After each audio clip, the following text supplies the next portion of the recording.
GST में हो रहे कॉन्टिन्यूस चेंजेस में एक और नया चेंज ऐड हो गया है। इस वीडियो में आपके साथ वो चेंज शेयर कर रही हूँ।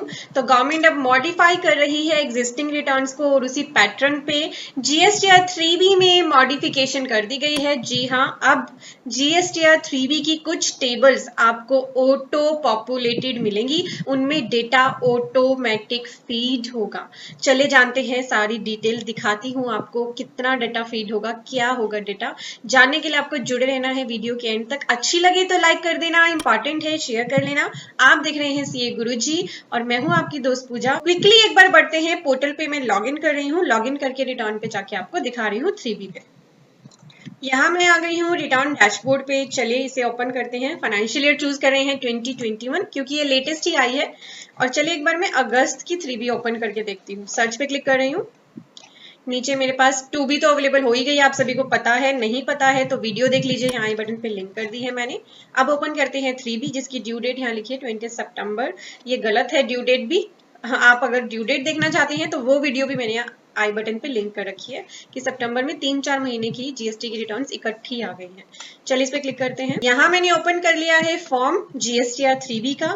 3B ओपन करते ही आपके सामने एक मैसेज आएगा। ये क्यों आएगा इसका लॉजिक अभी बताऊंगी, पहले दिखा देती हूँ। एक नया टैब एक्टिव हो गया है 3B में, GSTR 3B system computed PDF. तो ये आपको सिस्टम कंप्यूटेड 3B का पीडीएफ मिलेगा। पीडीएफ भी अभी आपके साथ दिखा रही हूँ, पर ये इस केस में क्यों नहीं आ रहा, पहले तो आपको ये बताना चाहूंगी। यहाँ पे क्यों एक्टिव नहीं हुआ है, ये हमने अगस्त में खोला, इसका रीजन है।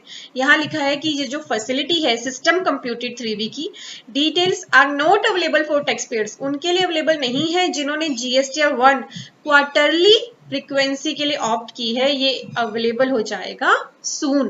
तो अगर आप जीएसटीआर 1 क्वार्टरली फाइल करते हो फिर तो आपका डेटा ऑटो पॉपुलेट होके नहीं आएगा 3B में, ना ही आपको ये सिस्टम कंप्यूटेड पीडीएफ दिखेगी। बट अगर आप मंथली जीएसटीआर 1 फाइल करते हो तो ऑफ कोर्स जीएसटीआर 1 की डेट 3B से पहले आती है। तो जैसे ही आप जीएसटीआर 1 फाइल कर लोगे ना, आपका बहुत सारा डेटा ऑटो पॉपुलेट हो जाएगा। चलिए मैं एक केस आपको दिखा रही हूँ जिसमें हम जीएसटीआर 3B मंथली फाइल करते हैं, उनका पीडीएफ आपके साथ शेयर कर रही हूँ। तो यहाँ देख सकते हैं आप, ये मैंने 3B ओपन कर रखी है। उनकी जो मंथली जीएसटीआर 1 फाइल करते हैं उनके लिए ये टैब एक्टिव है, GSTR 3B system computed PDF. तो इसको हमें क्लिक करना है। चलिए देखते हैं ऐसा क्या ऑटो पॉपुलेट हो गया है। आपको बताना चाहूंगी, वैसे ये दोनों टेबल नंबर 3.1 और टेबल नंबर 3.2 ऑटो पॉपुलेट होगी आपके जीएसटीआर 1 के बेसिस पे, और इसकी जो टेबल 4 है वो तो आपको पता है अब 2B के बेसिस पे ऑटो पॉपुलेट होगी। तो आपकी जो ओवरव्यू है ना आपको 3B का, अब सिस्टम आपको बताने लग जाएगा। जैसा कि आपने एनुअल रिटर्न में भी देखा होगा कि सिस्टम कंप्यूटेड एनुअल रिटर्न मिल जाती है, इसी तरह से अब आपको मंथली आपकी 3B ऑटो पॉपुलेटेड मिल जाएगी। This is a good move, क्योंकि इससे अब आपकी एरर्स मिनिमाइज हो जाएंगी। आप कुछ चीजें भूल जाते थे, आईटीसी लेना भूल जाते थे या कोई आउटवर्ड में गलतियां कर देते थे, वो कहीं ना कहीं थोड़ी मिनिमाइज हो जाएंगी। चलिए इसे देखते हैं इसमें क्या है। तो पीडीएफ को जैसे ही आप ओपन करेंगे, इसमें सबसे पहले तो यहाँ लिखा है this is system computed form GSTR 3B for information and guidance purpose only. तो ये एक आपकी गाइडेंस के लिए है, ऐसा नहीं है कि इससे डेटा ऑटो पॉपुलेट होके आया है तो आप एडिट नहीं कर पाओगे। आप एडिट कर पाओगे डेटा को, बस ऑटो पॉपुलेट हो रहा है वहां पे, ठीक है। अब यहाँ लिखा क्या है, this is form 3B system computed summary, और ये समरी जनरेट हुई है on the basis of your form GSTR 1। GSTR 1 की जो वैल्यूज हैं वो ऑटो पॉपुलेट होगी, may be use to fill in relevant tables in 3B।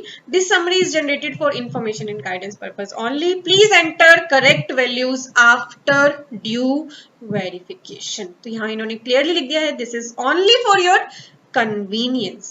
नीचे आ जाएगा फाइनेंशियल ईयर, टैक्स पीरियड, आपका जीएसटी नंबर, लीगल नेम और ट्रेड नेम। नाउ सबसे पहला जो सेक्शन है जो ऑटो पॉपुलेट होगा, ध्यान से सुनिए, auto populated details of table 3.1 and 3.2 of form GSTR 3B।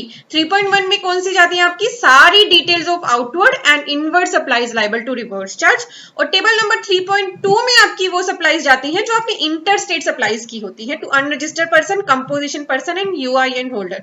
आप सभी अगर रिटर्न्स भरते हैं तो आपको पता है टेबल 3.2 का इंपैक्ट आपकी जीएसटी लायबिलिटी पे नहीं आता, ये सिर्फ एक इंफॉर्मेशन के लिए आपसे ली जाती है। तो ये दोनों टेबल अब आपकी ऑटो पॉपुलेट होंगी अगर आप मंथली जीएसटीआर 1 भरते हो। क्या क्या डिटेल्स ऑटो पॉपुलेट हो जाएंगी, outward taxable supply other than zero rated, nil rated and exempted. तो आप अपनी जीएसटीआर 1 में सेल की सारी फिगर्स दिखाती हो ना, सारी सेल जीएसटीआर 1 में जाती है आपकी।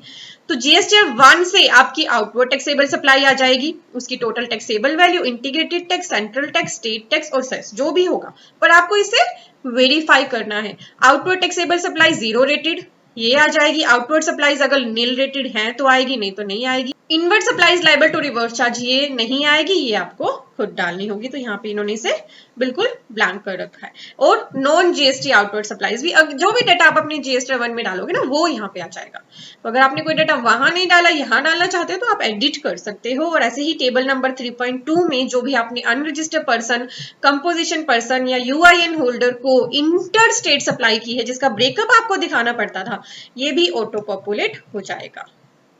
अब ये जो ऊपर हमने देखी ये दोनों टेबल्स, टेबल 3.1 और टेबल 3.2, ये थी समरी। अब आप इन पे क्लिक करोगे ना तो आपको इनकी डिटेल भी मिल जाएगी। तो देखिए बड़ा अच्छा स्टेप है गवर्नमेंट का, आपको ब्रेकअप भी दे दिया। देखिए अब सेक्शन 2 बता रहे हैं, ये detail breakup of value in 3.1 and 3.2 of form 3B। और ये कहाँ से आया है? टैक्स जीएसटी 1 से आया है। टैक्स पेयर्स इसे यूज कर सकते हैं रिकंसिलिएशन के लिए, ठीक है, ताकि कोई भी गलती ना हो।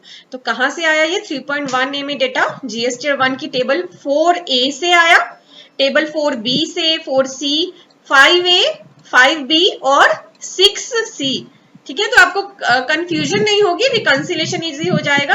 साथ ही 7A1, 7B1 अमेंडमेंट वाली टेबल्स भी इन्होंने ले ली, 9A, 9B, 9C, 10A पूरा पढ़ लेना। अगर आप 1 भरते हो तो आपको क्लैरिटी भी होगी। 10B, 11 टेबल एडवांसेस वाली आपकी, ठीक है। तो सारा डेटा यहाँ से लिया है। ऊपर ब्रेकअप था आपकी आउटवर्ड टैक्सेबल सप्लाईज का। अब आगे आपकी 0 रेटेड वाली सप्लाईज का, एक्सपोर्ट का, एससीजेड का, उनकी अमेंडमेंट का। तो ये टेबल, रिलेवेंट टेबल्स यहाँ इन्होंने बता रखी है, आपका रिकंसिलेशन बड़ा इजी हो जाएगा। सारे ब्रेकअप दे रखे हैं। 3.1 का नॉन जीएसटी सप्लाई कहाँ से आया? जीएसटी 1 की टेबल 8 से। 3.2 कहाँ से आया? अनरजिस्टर्ड वाला। सारी टेबल्स यहाँ पे इन्होंने रिलेवेंट दे रखी है, ठीक है। ब्रेकअप ऑफ 3.2 तो आपको भी ये देख लेना है। तो अब ये सिस्टम कंप्यूटेड जो फॉर्म आया है, इससे आपके रिकंसिलेशंस बड़े इजी हो जाएंगे। मेरे हिसाब से तो गवर्नमेंट का अच्छा मूव है। कई बार भूल जाते थे, एरर्स हो जाती थी। जीएसटी 1 में डेटा कुछ और चला जाता था, 3B में कुछ और चला जाता था। तो कुछ हद तक, काफी हद तक गलतियां मिनिमाइज हो जाएंगी। जो पर्सन पर अभी जीएसटी 1 मंथली फाइल करते हैं उनके लिए ये डेटा आया है। अगर आप क्वार्टरली फाइल करते हो तो आपके लिए भी जल्दी ही अवेलेबल हो जाएगा। और धीरे धीरे हमारी जीएसटी रिटर्न्स बदल रही है, और बदलाव को जानने के लिए आपको सीए गुरुजी चैनल को सब्सक्राइब करके रखना है। साथ ही आपको बताना चाहूंगी एनुअल रिटर्न ड्यू है 30 सितंबर, लास्ट डेट है एनुअल रिटर्न की। और अगर आपको लगता है एनुअल रिटर्न समझ नहीं आया, फॉर्म कॉम्प्लिकेटेड है, 2017, 18, 18, 19, 19, 20 3 सालों की एडजस्टमेंट करनी है एनुअल रिटर्न, तो ये हमारा रिकॉर्डेड सेशन ले लीजिए। 3 आवर्स का सेशन है, सारे डाउट्स आपके कवर कर दिए गए हैं। प्रैक्टिकली एक्सपेक्ट है, पूरा प्रैक्टिकल सेशन है। कुछ एक्सेल फाइल्स भी आपके साथ शेयर की जाएंगी, तो आप इसे बाय कर सकते हैं। लिंक वीडियो के डिस्क्रिप्शन में है। और अगर आप हमारे जीएसटी कोर्स में एनरोल करना चाहते हैं ना, 5 सितंबर से ये स्टार्ट है, बट अभी सीट्स हमने इंक्रीज कर रखी है, तो आप इसमें एनरोल कर सकते हैं। और अगर आप बैलेंस शीट बनाना सीखना चाहते हैं ऑटोमेटिक, यानी आप अपने कई दिनों का काम कुछ ही मिनटों में करना चाहते हैं, तो ये सेशन आप ले सकते हैं। लिंक सारे वीडियो के डिस्क्रिप्शन में मैंने दे रखी है। उम्मीद करती हूँ वीडियो आपको अच्छी लगी है तो लाइक कर दीजिए। Thank you everyone, bye bye. Important videos को देखने के लिए हमारे चैनल के सब्सक्राइब बटन पे तो क्लिक कर ही दीजिए। साथ ही दिया गया है एक बेल आइकन, इस पे जरूर प्रेस कर लें। इससे फायदा क्या होगा कि आपको हमारी वीडियोस की सभी नोटिफिकेशंस मिल जाएंगी सबसे पहले, और आप कोई भी इंपॉर्टेंट वीडियो मिस नहीं करेंगे।